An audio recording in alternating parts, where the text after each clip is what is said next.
Bonjour tout le monde et bienvenue dans Diagnostiquer le contrôle applicatif. Bon, ça sera la dernière vidéo du chapitre Application Control.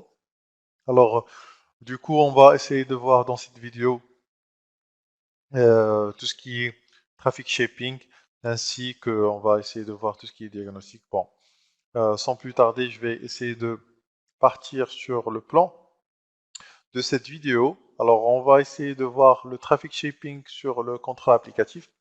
C'est quoi le traffic shaping? Ça sert à quoi? Et bien sûr, on va voir comment le configurer au niveau du lab. Sur le diagnostic du contrôle applicatif, bon, on va voir les étapes à suivre pour diagnostiquer si on a un souci par rapport au contrôle applicatif. Alors, on va essayer de détailler ça sur le slide.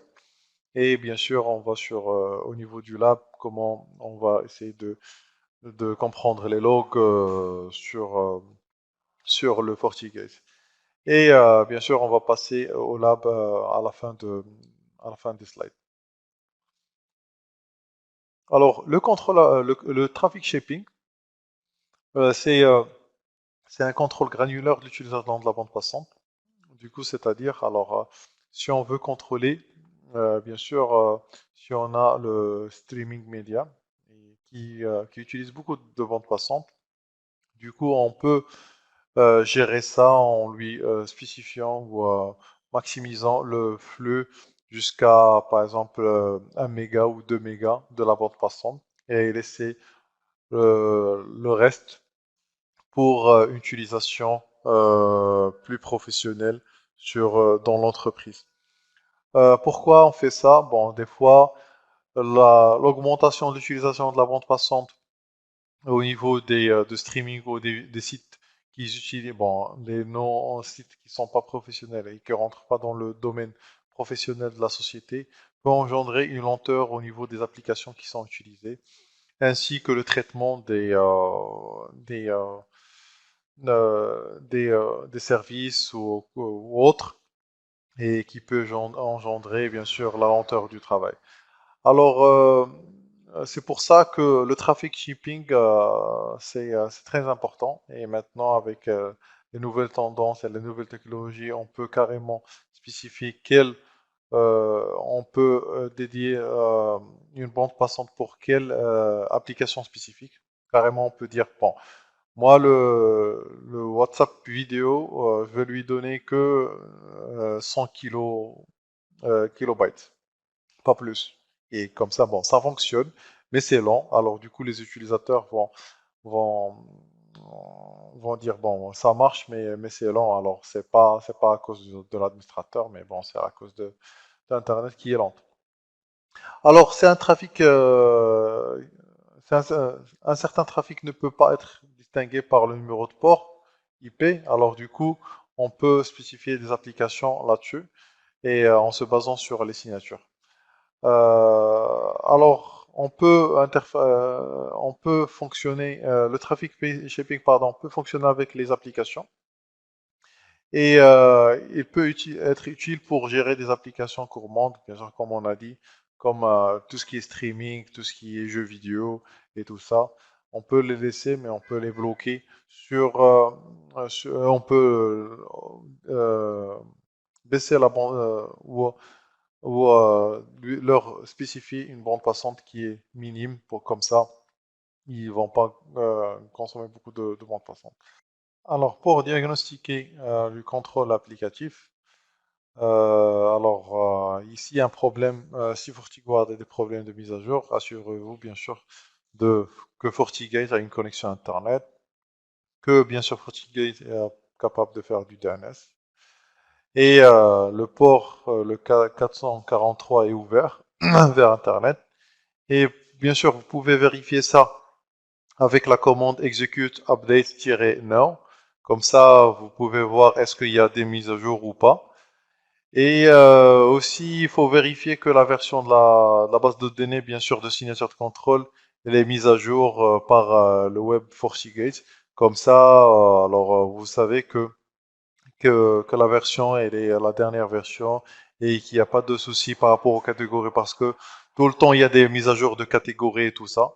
Du coup, ça rentre, ça va pas engendrer un problème.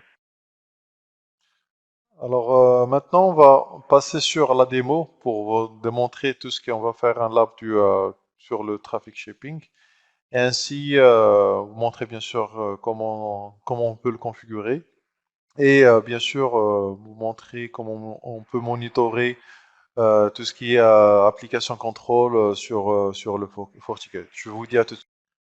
Bon, voilà, j'ai accédé sur mon ESXi pour accéder au FortiGate. Ah. Euh, alors, voilà, je vais accéder. Mon login et mot de passe. Aïe, aïe, aïe. Voilà, oups, j'ai raté un chiffre. Voilà, comme d'habitude.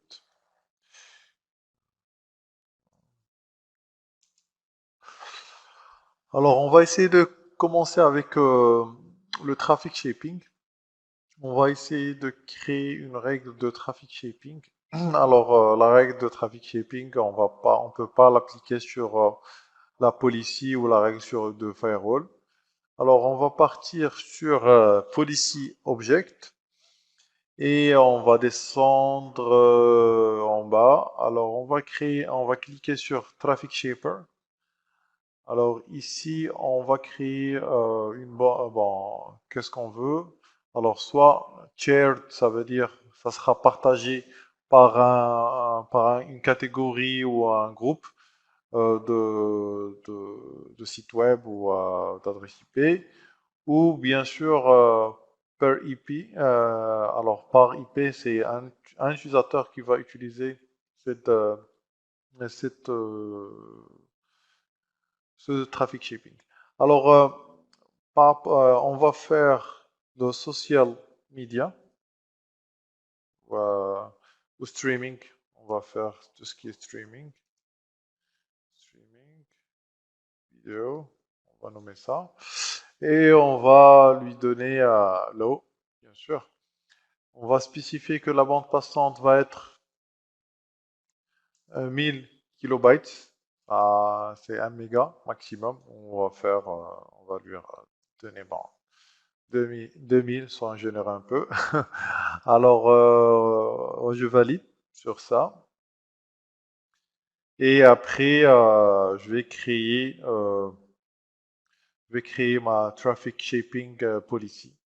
Bon, ici, c'est le streaming vidéo, c'est de 2 mégas maximum. Et on peut garantir un débit euh, jusqu'à méga, quoi. Comme ça, les gens vont pas trop se plaindre. Alors, bah, ça, c'est le maximum et ça, c'est le minimum. Voilà, si on veut dire. Après, on va partir sur Traffic Shaping Policy. Alors, on va créer une nouvelle Traffic Shaping Policy. Bon, on va la nommer alors, social, non, streaming. On a dit so, streaming media, voilà. Et on va mettre dans source, on va mettre all. Et dans destination, oh, je vais mettre, ou bien sur source, je vais mettre que client, etc. Et destination vers all. Et bien sûr, je peux spécifier des destinations juste vers YouTube ou un truc comme ça. Comme ça, vous pouvez spécifier carrément si vous voulez spécifier. Alors, le service, on va mettre all ou bien HTTP, HTTPS. Ou bien all, ça sera mieux. Alors, ici, on peut mettre tout ce qui est YouTube. Voilà. Et dans URL catégorie, je vais sélectionner Streaming Media. Voilà.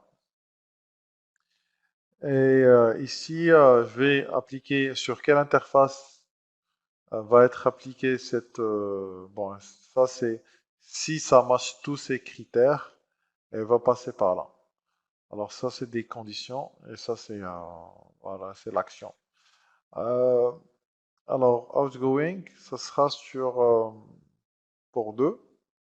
Voilà.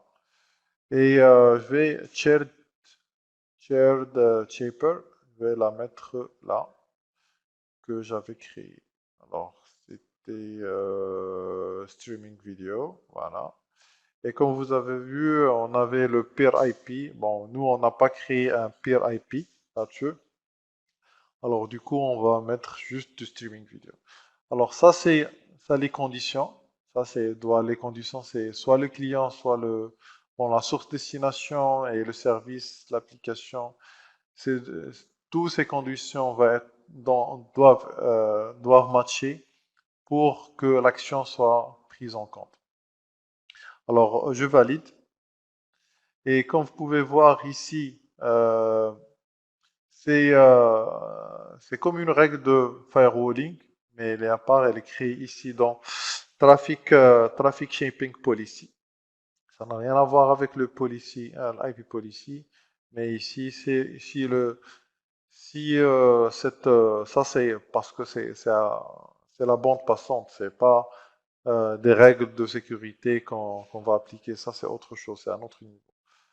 Du coup, c'est créé à part et voilà. Alors, c'est comme ça qu'on peut dédier 2 mégas ou 3 mégas vers ça, c'est le QoS sur le FortiGate, mais d'une manière plus avancée. Alors, on va voir aussi tout ce qui est monitoring. Alors, on va partir sur log et report et on va descendre jusqu'en bas pour monitorer application control. Alors, ici, vous pouvez voir, bon, je retire ça. Alors, je vais mettre tout ce qui est en mémoire et je vais ajouter ça par là ici. Et vous pouvez voir les actions qui ont été prises. Bon, moi, je vais bloquer, partir sur action qui fait du bloc. Et il m'affiche bien sûr tout ce qui a été bloqué. Et on a vu ça tout à l'heure sur la première vidéo que LinkedIn a été bloqué.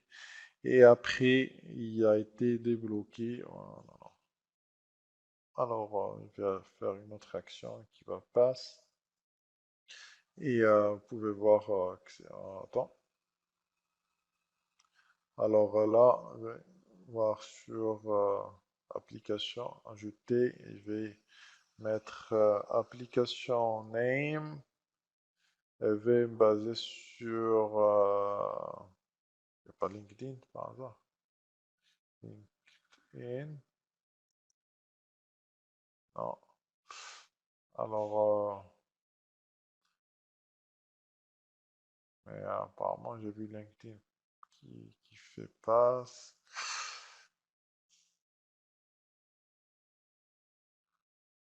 Ah, c'est pas...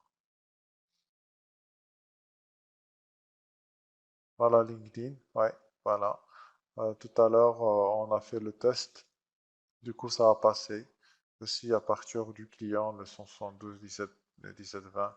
Après bon, après, avant, il a été bloqué. On a débloqué ça pour voir. Bon, bien sûr, vous pouvez cliquer sur détails. Comme je vous ai expliqué dans les vidéos précédentes, vous pouvez voir ici la catégorie web client. Ça a été social media block. Bon, ça a été débloqué bon, à cause des overrides qu'on a fait. Et voilà, il y a toutes les informations par rapport à la règle de sécurité qui a été appliquée. Aussi, bon, policy 2, pass, bon, voilà. Et aussi le service. Bon, beaucoup d'informations sur, sur la règle, bien sûr, que vous pouvez voir sur le détail. Bon voilà, alors on a fait le tour, on a vu tout ce qui est traffic shaping. Comme vous pouvez voir, c'est pas quelque chose de très difficile de configurer le traffic shaping et aussi d'appliquer la politique, la sécurité de traffic shaping qui est à part, il est isolé du IPv4 ou de la règle de firewall.